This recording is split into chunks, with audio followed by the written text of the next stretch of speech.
INS Gomti एक लंबे समय तक भारतीय नौसेना में, भारतीय नौसेना के माध्यम से भारत की समुद्री सुरक्षा की रक्षा करते हुए 2022 में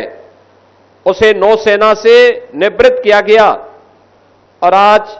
निवृत्त के बाद उसका बेहतरीन उपयोग करते हुए लखनऊ की जीवनदायिनी गोमती नदी के तट पर ही उसे स्थापित भी किया गया। जब बड़ी सोच होती है, बड़े लक्ष्य के साथ व्यक्ति आगे बढ़ता है, तो उस बड़ी सोच का परिणाम उसी सकारात्मक रूप से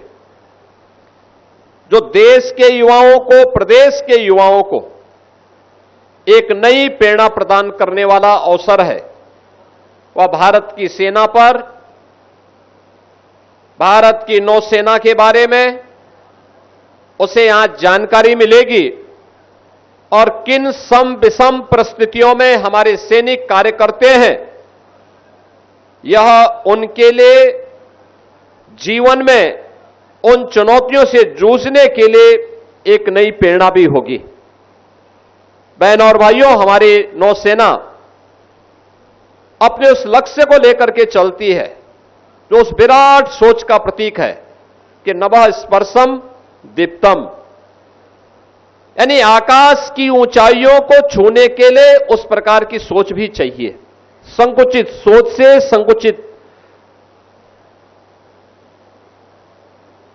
भाव के साथ